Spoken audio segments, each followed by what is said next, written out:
Welcome to Recording Your Data. We often need to record data when working on projects. Sometimes we need to capture data every frame that we're going to play back later, and other times we need to capture only single events. Let's take a look at how to get started with both of those ideas. We might begin by adding, say, just a noise chop here into our network as a way to generate just some random patterns. So let's get to the channel page. We'll leave this named as Channel 1, and on the common page, we can turn on time slice. Let's go ahead and connect this to a trail chop. Now the trail chop is one of the operators that we might use for capturing information. Here we can see that we have a set window length, and we have a parameter to toggle on or off the active state of our capture. Now it's not uncommon to think about how we might collect information in something like a trail, and then use, say, an analyze chop to do things like perhaps find the average, or we might also think about how do we, say, find the maximum value. And we might also look at something like the minimum value. This is a great way for us to think about how we can collect that information and think about some rough statistics that are associated with it. The other way that we might use a trail chop is to think about using this grow length parameter. Let's go ahead and turn off the active parameter and reset our trail chop. Let's then turn on grow length, and now let's turn on active and turn off active. Let's reset one more time. We should see now that we're now down to just a single sample. In this case, when the parameter is active, we begin collecting data, and when we turn it off, we stop.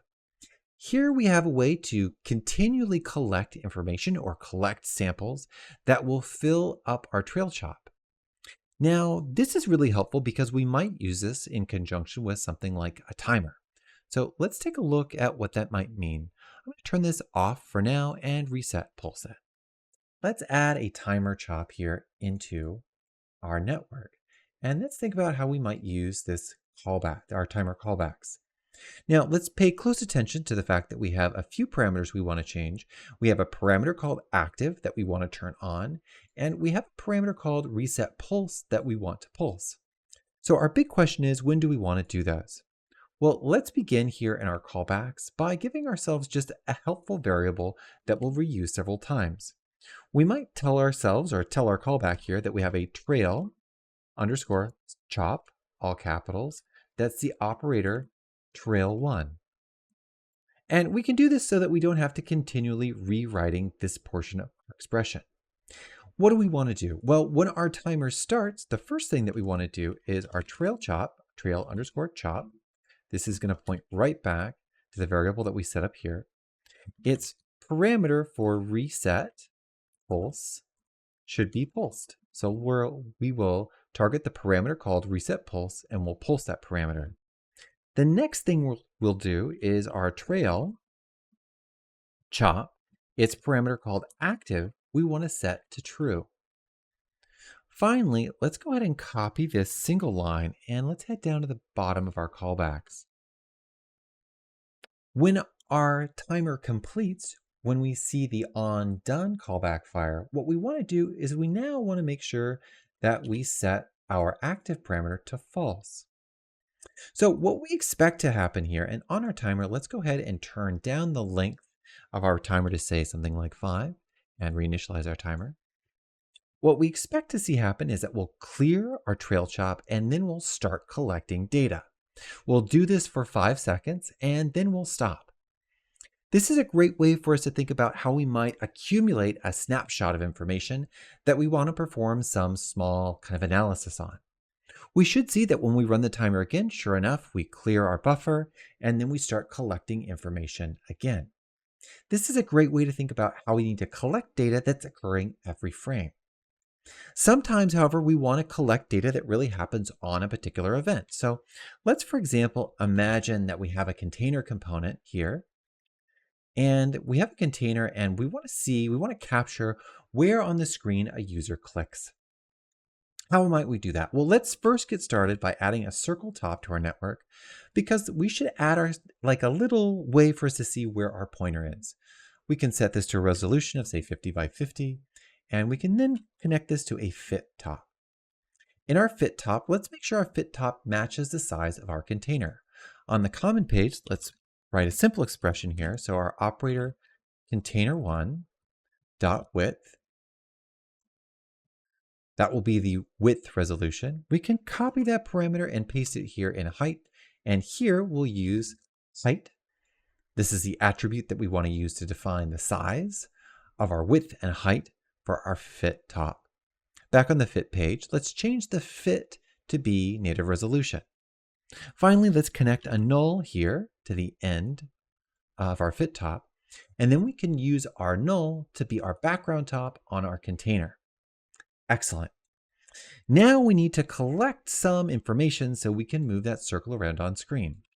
We might start by grabbing a panel chop here, and our panel chop can help tell us some interesting information about our container. We can drag our container onto our panel chop, and we'll see we have a whole bunch of information that we might grab from our container. If we make our container viewer active, we'll see that we have this value role U and role V. Let's go ahead and grab a select chop here, and let's select out just role U and role V. Excellent. Next, let's connect this to a null. Let's now use our U and V channels to drive our position so we can make our null viewer active. Let's come over to our fit top, and let's use role U to be our translate X and role V to be a chop reference for our translate Y. Now, something doesn't look quite right. And if we pay close attention, it looks like we're offset slightly. And in fact, our panel component, the panel chop, will see that our position is expressed in 0 to 1, and our fit is going to expect that we're offset by 0.5. Let's go ahead and add a math top here into our network. And with the math added, here in our multi-add page, we can go ahead and subtract 0.5. Now we should see that, sure enough, our circle stays right with our mouse. Perfect. Now we'll also notice here that we have a select channel. So when we click, we'll see that our select goes on and off. Let's go ahead and grab another select chop. And this time let's pull out that select channel. Excellent. Perfect. We can use this combined with what we just learned about a chop execute. Let's go ahead and right click on the output here, head over to the DAT family and grab a chop execute. While we're here, let's scoot this over. Let's make sure that we add a null chop in case we make any changes. And let's then finally make sure our null chop is what's used for our chop execute. Next, let's add a table DAT here into our network. Our table DAT is going to be where we collect any information. In our chop execute, let's begin by giving ourselves a few helpful variables. We have a target, and this target is the operator container 1. Next, we have a table buffer, and this is the operator called table 1. Excellent. We're going to use our off to on callback, and let's make sure our off to on is turned on, and we can turn off our value change. What do we want to do? Well, when we have an off to on event, we want to create a new record. So we'll set up a new variable here, new record. Our new record will be a list. We can use square brackets for this. Our first entry will be abstime.second. So first we want to know the time of this event. Next, we'll grab target. Our target in this case, as a reminder, is our op container 1. We want its dot panel, and then we want the U coordinate from the panel. Similarly, we want target.panel.v. So we'll create a new record that's the time when a user clicked on the screen and the U and V coordinates where they clicked. Next, on our table buffer, here we will append row. We'll add a row to this table. That's our new record. Excellent. Now let's test our script to see if it worked. We can zoom out here a little bit and we can click. And sure enough, it looks like we're capturing some of that information. Now we've collected some time here, and while we've collected this as abstime.seconds, maybe what might be better to think about is an absolute frame. So let's change this to be abstime.frame. Let's also write a quick little script to clear our table. We can add another text dat here into our network. And in our text dat, let's make it viewer active. And what we'll do is we'll say the operator table1, we want to dot clear this operator. We can right click on our text1 and select run script, and that will clear out the contents of our table. Let's move our table a little bit closer over here to our container so we can see new records get added. Now, as we click on screen, we can see that we add a record for our U and V coordinate, and we also know the absolute frame for when that happened. These are just some of the ways that we might think about how we collect information, whether that's streaming all the time or specific events that we want to add to a table data.